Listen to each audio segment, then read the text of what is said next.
hello there. Always takes me by surprise that, even though it's me that clicks the button. Welcome to my kitchen table. If this is your first time, where have you been?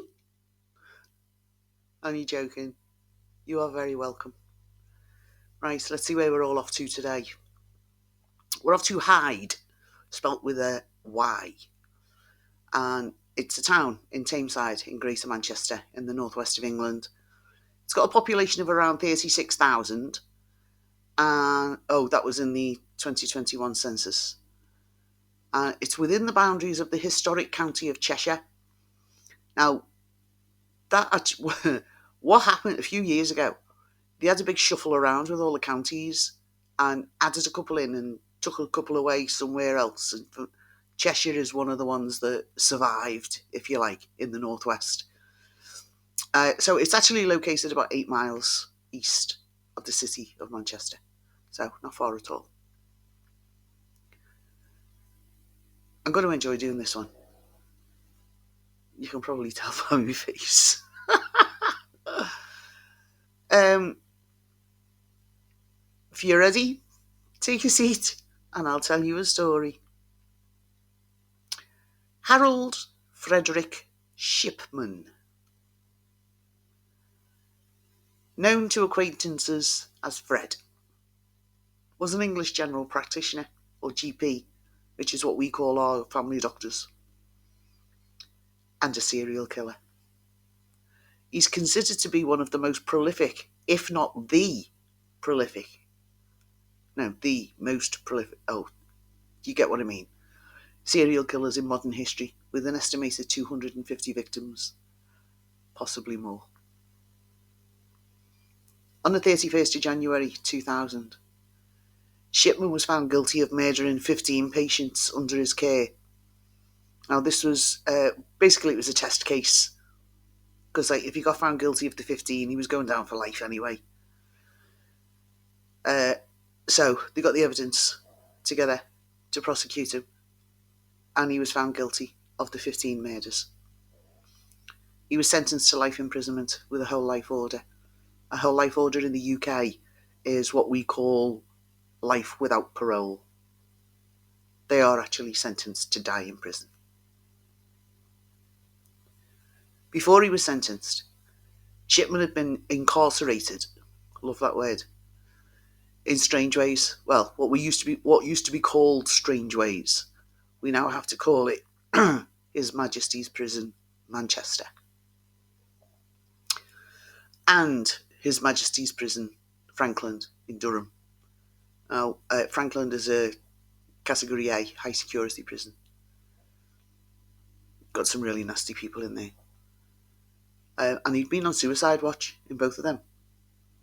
When he was sentenced, he was moved to His Majesty's Prison, Wakefield. For those that know British prisons, you'll know Wakefield. It's a Category A prison in West Yorkshire. It's better known as Monster Mansion, because there's more monsters incarcerated inside those walls than in any other prison in the UK. It was felt that due to the systems in place in Wakefield, that a suicide watch wouldn't be needed. So guess what? Harold Shipman hanged himself in his cell at HMP Wakefield, West Yorkshire, on the 13th of January 2004, age 57. It was actually the day before his 58th birthday. What a bummer. He didn't get to blow out his candles. The Shipman Inquiry, a 2-year-long investigation of all deaths certified by Shipman, all deaths, chaired by Dame Janet Smith, examined Shipman's crimes. It revealed Shipman targeted vulnerable, elderly people who trusted him as their doctor, killing them with either a fatal dose of drugs or prescribing an abnormal dose, if you get what I mean. So they actually got the prescription from the pharmacy and took the drugs themselves without realising what they were taking. As of the 1st of December 2023, Shipman, also nicknamed, I'll give you 3 guesses. Oh, you got it in one. Dr. Death. Is the only British doctor to have been convicted of actually murdering patients. Although other doctors have been acquitted of similar crimes or convicted of lesser charges. And of course, there's been plenty of nurses that have killed patients in their care.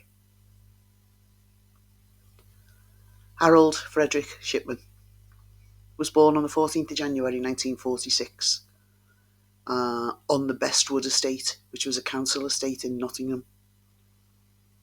The second of 3 children.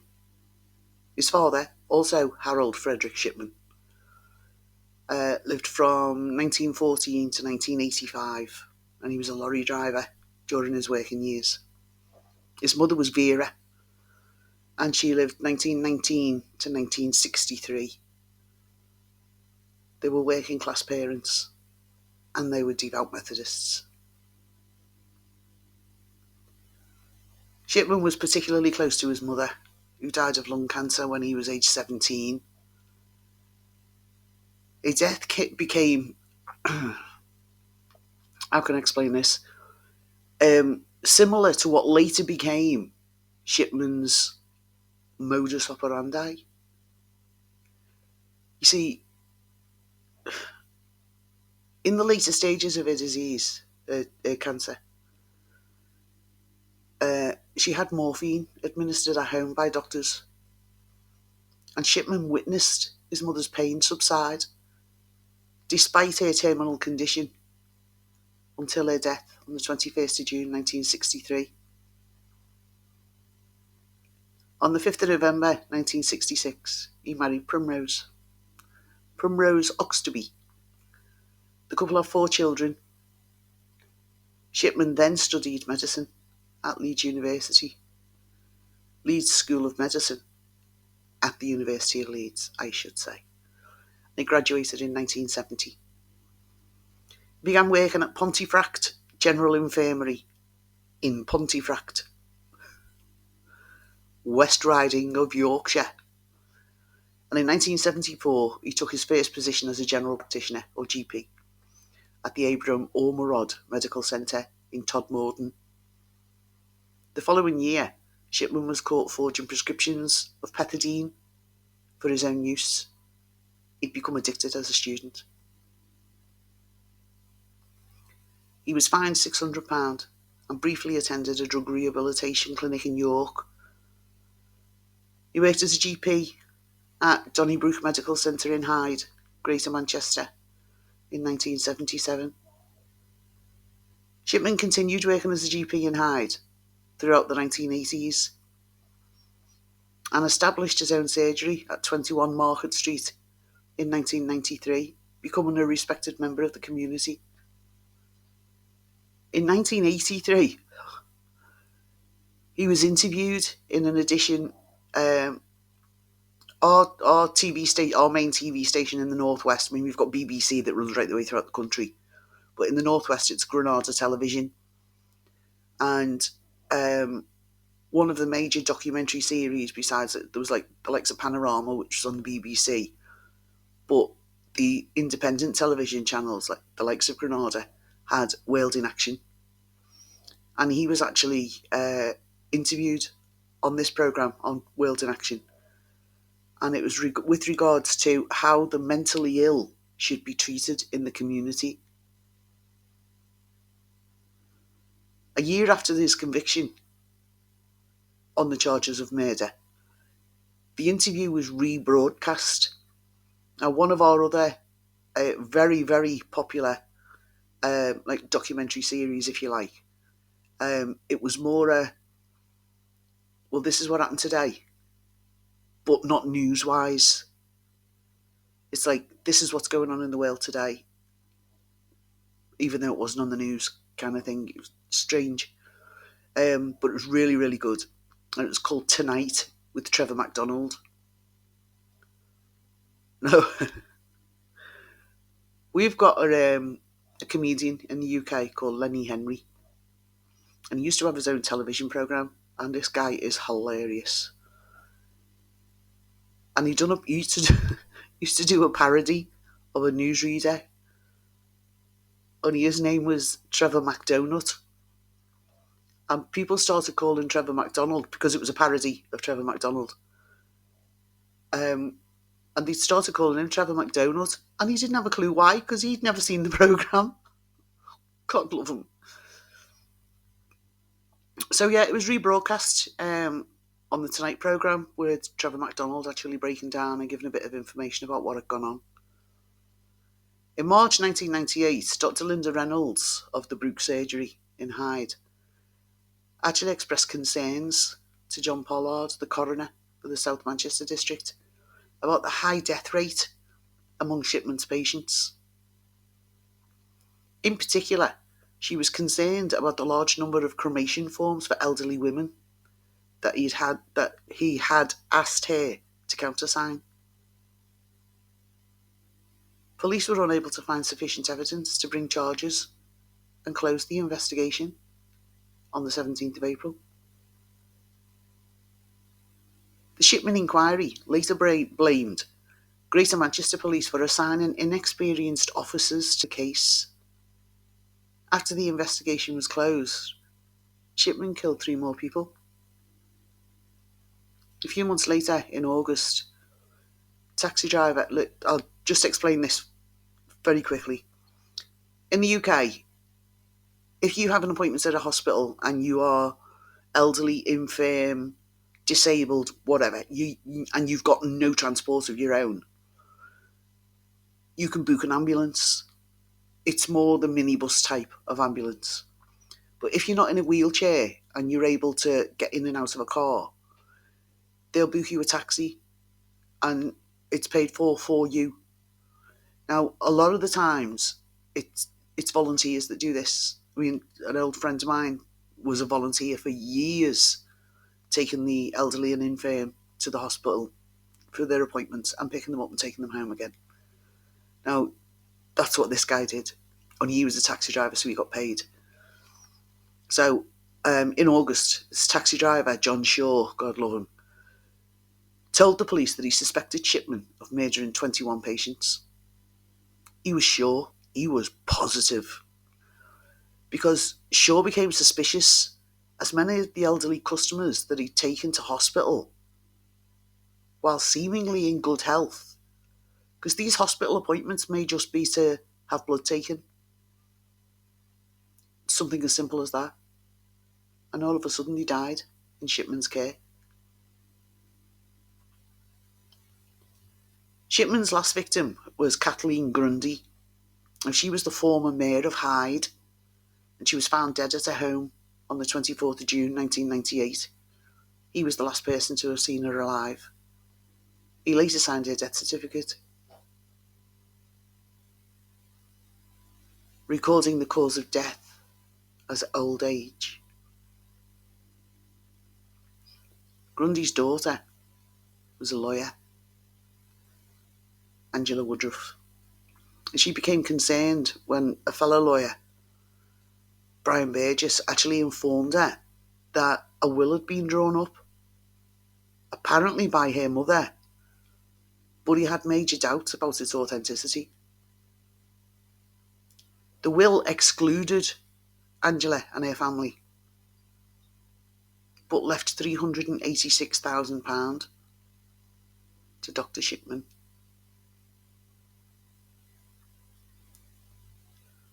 At Burgess's urging, Woodruff went to the police, who began an investigation. Grundy's body was exhumed. Mrs. Grundy's body was exhumed and found to contain traces of diamorphine, which is heroin, often used for pain control in terminal cancer patients. But she died of old age, apparently. Shipman claimed that Grundy had actually been an addict and showed the police comments he'd written to that effect in his computerised medical journal. However, when the police examined his computerised medical journal, they actually found that the amendments had been made, or the additions had been added, after she died. Shipman was arrested on the 7th of September 1998 and was found to own a Brother typewriter. That was the type of typewriter that the will had been drawn up on.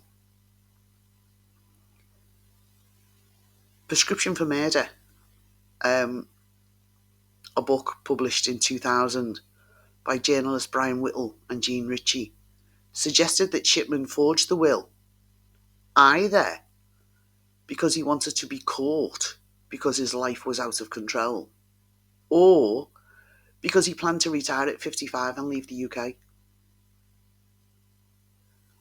The police investigated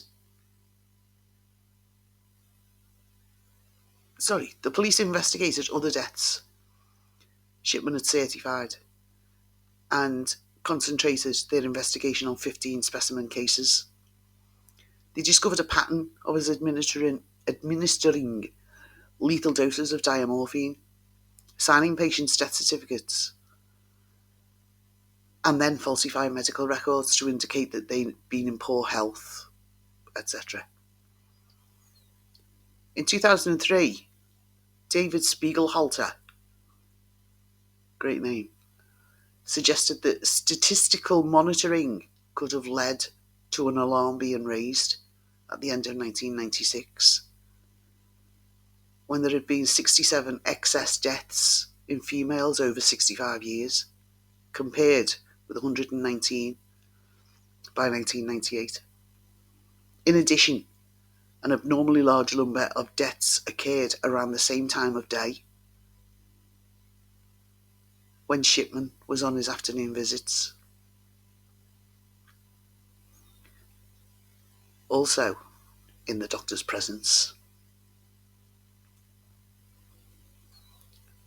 It seems those that were found when he wasn't there, but he'd been on a visit, were found fully dressed, sitting up in an armchair or on their sofa, and just, with their hands in the lap, as if they'd just fallen asleep, literally.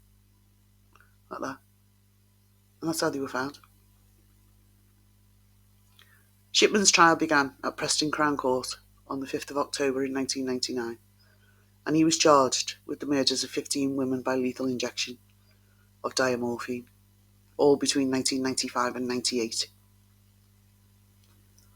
His victims, God love them, I'm going to name now: Marie West, Irene Turner, Lizzie Adams, Jean Lilly, Ivy Lomas, Muriel Grimshaw, Marie Quinn, Kathleen Wagstaff, Bianca Pomfret, Nora Nuttall, Pamela Hillier, Maureen Ward, Winifred Meller, Joan Melia, and of course, Kathleen Grundy. Shipman's legal representatives tried unsuccessfully to have the Grundy case tried separately from the others, as a motive was shown by the alleged forgery of Grundy's will. But the judge was having none of it. On the 31st of January 2000, after 6 days of deliberation, the jury found Shipman guilty of 15 counts of murder and 1 count of forgery.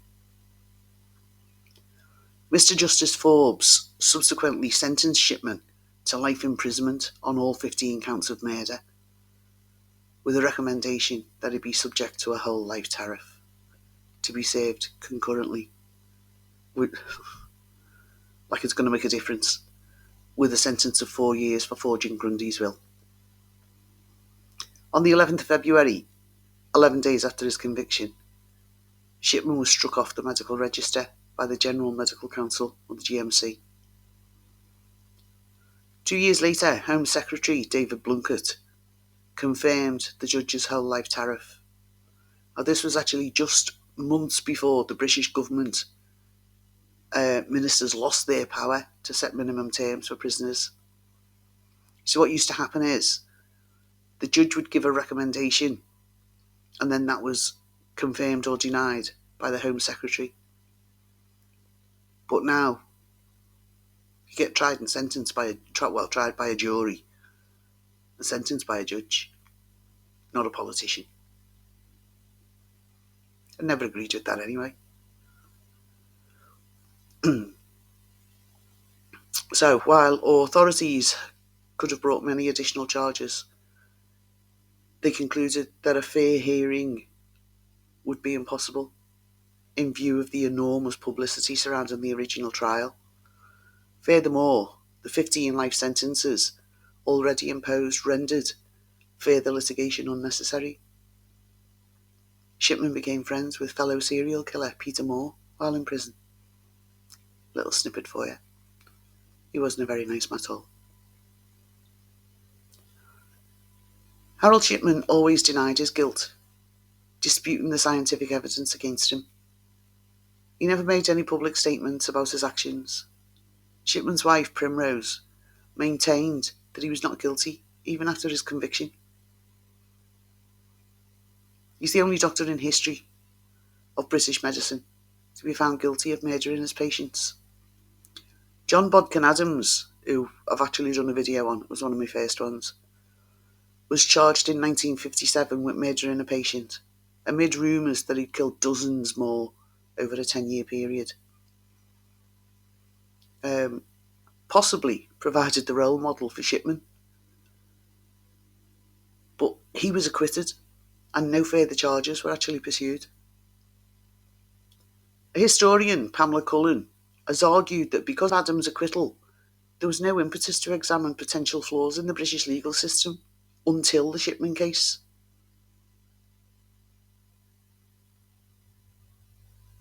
Like I said earlier, Shipman hanged himself in his cell at His Majesty's Prison, Wakefield, at 6:20 a.m. on the 13th of January 2004, aged 57. He was pronounced dead at 8:10 a.m. A statement from His Majesty's Prison Service indicated that he'd hanged himself from the window bars of his cell using bed sheets. After Shipman's death, his body was taken to the mortuary at Medico Legal Centre in Sheffield by undertakers for a post-mortem examination. The West Yorkshire coroner, David Hinchcliffe, eventually released the body. Sorry, I lost my spot then. Eventually released the body to his family after an inquest was opened and adjourned shortly after. Some of the victims' families said that they felt cheated.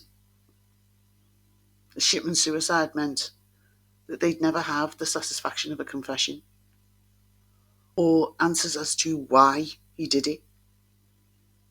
Because he didn't forge wills and get lots of money left to him and all that stuff off the old ladies that he killed. He didn't make anything from it. He just killed them. Home Secretary David Blunkett admitted that celebrating was tempting. He said, "You wake up and you receive a call telling you that Shipman has topped himself and you think, is it too early to open a bottle?" And then you discover that everyone's very upset about what he's done. Shipman's death divided national newspapers, with the Daily Mirror branding him a cold coward and condemning the prison service for allowing his suicide to occur. However, there's the newspaper that I can't say the name of because I'm a Scouser, so we'll just call it The Scum, ran a celebratory front page headlines with "Ship, ship, hooray." The Independent called for the inquiry into Shipman's suicide to look more widely at the state of UK prisons, as well as the welfare of inmates. In The Guardian, an article by General Sir David Ramsbottom, who had formerly served as Her Majesty's Chief Inspector of Prisons, suggested that whole life sentencing be replaced by indefinite sentencing. For this would at least give prisoners the hope of eventual release and reduce the risk of them ending their own lives by suicide, as well as making their management easier for prison officers. I totally disagree with that. giving somebody false hope is just mental torture. And that would be very cruel. They're already in there being punished, for God's sake. They don't need more on top of it. Shipman's motive for suicide was never established, though he reportedly told his probation officer that he was considering suicide to assure his wife's financial security after he was stripped of his National Health Service pension. Primrose Shipman received a full National Health Service pension. She wouldn't have been entitled to it if Shipman had lived past the age of 60. Additionally, there was evidence that Primrose, who had consistently protested Shipman's innocence despite the overwhelming evidence, had begun to suspect his guilt. Shipman refused to take part in courses, which would have encouraged acknowledgement of his crimes. And this led to temporary removal of privileges, including the opportunities to telephone his wife. During this period, according to Shipman's cellmate, he received a letter from Primrose asking him to tell me everything, no matter what. A 2005 inquiry found that Shipman's suicide could not have been predicted or prevented. Really? It was predicted in the 2 prisons beforehand. But the procedures should nonetheless be re-examined.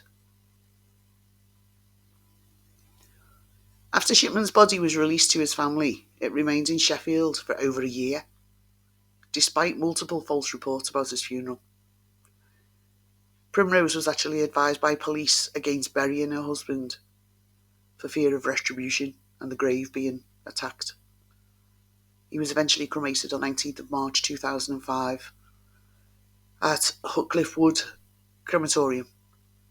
The cremation took place outside of normal working hours to maintain secrecy and was attended only by Primrose and the couple's 4 children.